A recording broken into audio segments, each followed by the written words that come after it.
Ngulik dan ngelihat YouTube dosen gaul punya cerita. Nah, selamat siang ya, semoga sukses selalu. Oke, kali ini dosen gaul mau kasih kira-kira apa ya? Oh, ini tentang ciri-ciri dosen killer. Nah, ini menarik nih sebenarnya ya. Oke, apa aja sih ciri-ciri dosen killer itu? Ya, dosen yang kadang-kadang suka disumpah-sumpahin mahasiswa. Aduh, enak banget ya. Jadi dosen ya, bisa bikin mahasiswa stres, tapi ntar dulu, kira-kira ciri-cirinya apa sih di mata mahasiswa ya, terutama di mata mahasiswa tentang dosen killer. Nah, oke, kita lihat dulu yang pertama apa ya kira-kira ciri-cirinya. Nah, ini nih. Ciri nomor satu yang sering diomongin oleh mahasiswa adalah dosennya pelit nilai. Nah, itu tuh. Jadi, seberapa keras mahasiswa berusaha, seberapapun tekun mereka belajar dan mencoba untuk mengikuti perkuliahan dosen galak ini, dosen killer ini, nilai yang didapat selalu tak sesuai dengan yang diharapkan. Nah, banyak mahasiswa menyebut dosen ini dengan sebutan dosen pelit nilai. Karena dia mempunyai standar nilai yang tinggi ketika memberikan nilai kepada mahasiswanya. Nggak melihat yang lain. Nah, ini guys, ini sangat tidak disukai oleh mahasiswa. Dosen killer pertama tipenya adalah dosen yang pelit nilai. Oke. Lalu yang kedua apa guys? Oke, nah ini ada juga dari hasil pengamatan dan wawancara singkat dengan beberapa mahasiswa. Dosen killer ini biasanya sering kuliah pengganti, nggak masuk. Dosen killer ini udah sering nggak masuk dan kasih kuliah pengganti, tapi kadang-kadang kuliah penggantinya di KP-in lagi, di kuliah penggantiin lagi. Gitu ya, jadi mahasiswa kadang-kadang bingung nih menghadapi dosen seperti ini. Dan sekalinya dosen kasih kuliah pengganti, lamanya bukan main. Karena dia langsung tambahin jam kuliahnya, tanpa memikirkan mahasiswanya capek apa enggak ya. Nah, ini nih yang sering dijadikan keluhan oleh mahasiswa dosen killer yang sering nggak masuk. Oke, yang ketiga kira-kira apa ya? Ini. Yang ketiga yang bikin mahasiswa sering stres adalah kalau dosen ngasih tugas nggak kira-kira banyaknya. Nah, mahasiswa sering merasa pusing. Bagaimana caranya mengerjakan tugas tersebut? Sedangkan waktu yang diberikan mepet. Kalau nggak dikerjain, ada hukuman, nilainya jelek. Waduh, ini yang kadang-kadang bikin mahasiswa stres.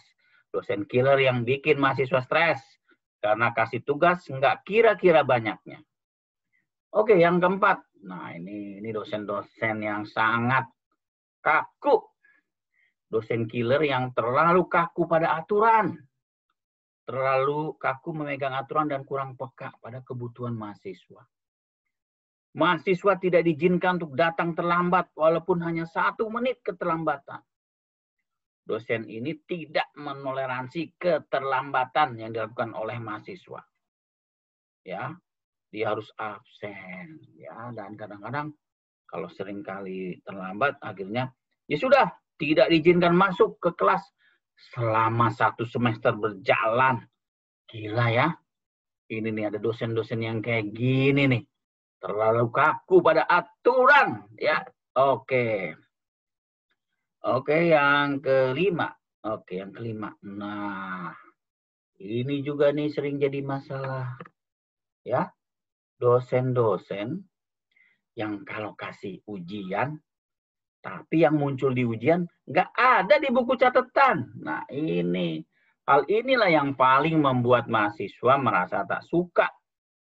Sementara nilai yang dikasih tidak pernah sesuai dengan harapan. Selain nilai yang mentok tadi, kadang-kadang dosen yang satu ini memberikan ujian yang berbeda dengan pelajaran yang biasa dipelajari di kelas.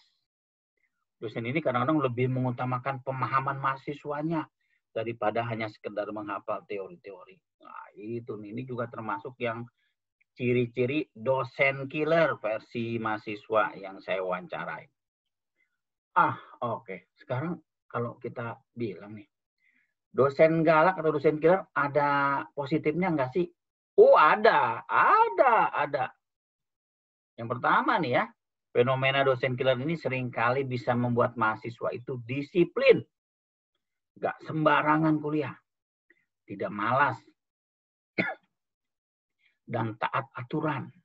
Serta kreatif. Kreatifnya apa ya? Dia harus menyesuaikan diri. Serta pandai mengatur waktu dan jago negosiasi.